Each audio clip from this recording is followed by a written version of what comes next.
कि किसी ने बड़े कमाल की बात कही है कि अच्छा व्यवहार सुंदरता को कवर कर सकता है, कि अच्छा व्यवहार सुंदरता को कवर कर सकता है, लेकिन एक अच्छी सुंदरता कभी व्यवहार को कवर नहीं कर सकती, क्योंकि सबसे महत्वपूर्ण चीज होती है व्यक्ति का व्यवहार।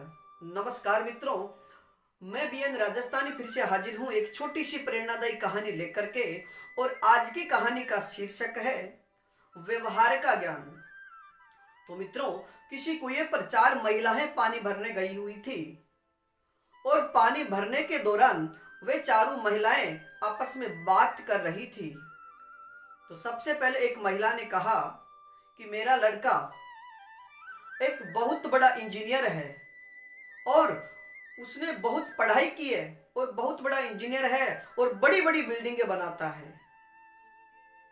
इसी प्रकार दूसरी महिला ने कहा कि मेरा जो बेटा है वह बहुत बड़ा वैज्ञानिक है और एक दिन वो बहुत बड़ा वैज्ञानिक बनकर के सभी प्रकार के वो शोध करेगा, सभी प्रकार की जो यानी किसी भी प्रकार की जो कमियां हैं उनको दूर कर देगा।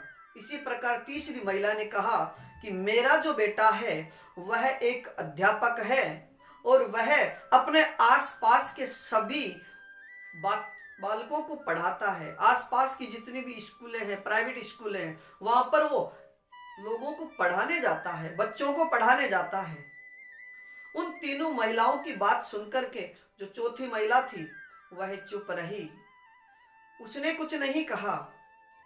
तो उन तीनों महिलाओं ने उस महिला से कहा कि हे सखी, तुम भी अपने बेटे के विषय में बताइए, तुम भी अपने बेटे के बारे में बताओ, तुम्हारा बेटा क्या करता है।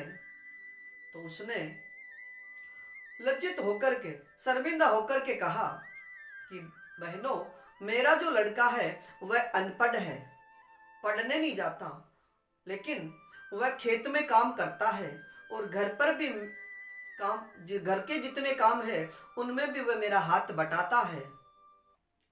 ऐसा कहकर के वो चारों महिलाएं अपने अपने जो घड़े थे वो पानी के भरे और सिर पर रख करके चलने लगी। कि थोड़ी दूर ही चली थी कि जो पहली महिला थी उसका बेटा जो इंजीनियर था वह आया और अपनी माताजी को प्रणाम किया और पास में जो साथ में जो 3 महिलाएं थी उनको भी वह प्रणाम करता है और वहां से चला जाता है।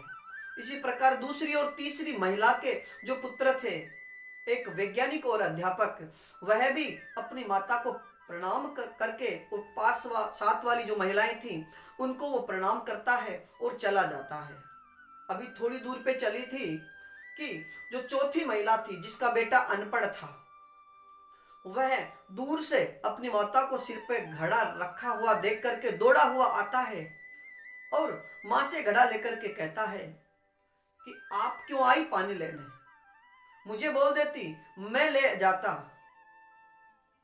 और उसने अपनी मां से जो घड़ा सिर पर ले रखा था वह घड़ा लिया और सब आगे आगे चलने लगा। तो मित्रों, इस कहानी से हमें यही सीख मिलती है कि हमें बच्चों को किताबी ज्ञान के साथ साथ व्यावहारिक ज्ञान भी देना चाहिए, क्योंकि किताबी ज्ञान ही सब कुछ नहीं होता, क्योंकि व्यावहारिक जो ज्ञान है इसी से हमारा चरित्र झलकता है। तो मित्रों, आज के लिए इतना ही, बाकी फिर मिलेंगे एक नई कहानी के साथ। धन्यवाद।